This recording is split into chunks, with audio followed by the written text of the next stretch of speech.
4.5 సంవత్సరాలు ఎన్ని చాకరీ చేయించుకుని వాళ్ళ సీట్లు ఎలాంటి ఊరుకుంటామా?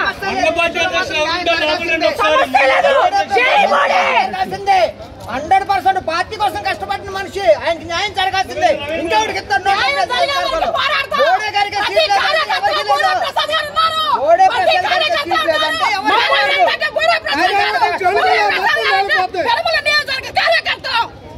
కాదు. బోడే ప్రసాద్ గారు ఎన్నాళ్ళు మమ్మల్ని కూడా ఏడవలో వదిలేకుండా అమ్మా పార్టీ ఆశీర్వదించిందమ్మా చేయండి అని మాతో ఆయన చేసేది రావుడు మాతో కూడా చేయించాడు.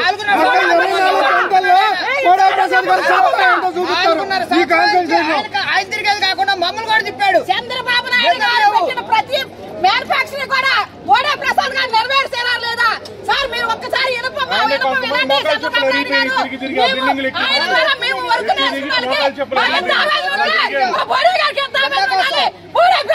గెలిపించుకున్నంత వరకే ఈ గెలిపించుకొని తీరుతాం. ఇదిగోండి రేపు జరిగే అసెంబ్లీలో మొదటి స్థానం గెలిస్తే బోడే ప్రసాద్ గారికి ఫస్ట్ స్థానం వస్తుంది.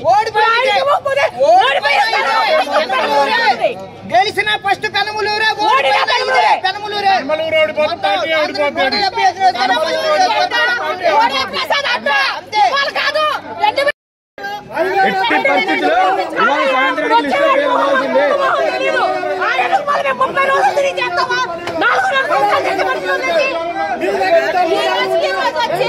సీట్ కావాలి ఎవరికంటే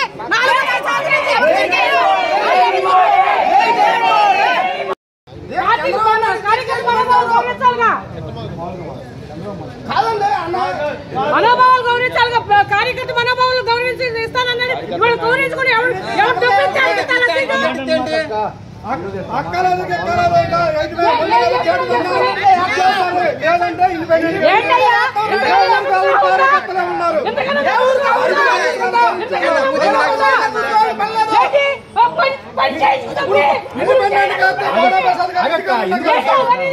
ఏంటి ఆ రోజు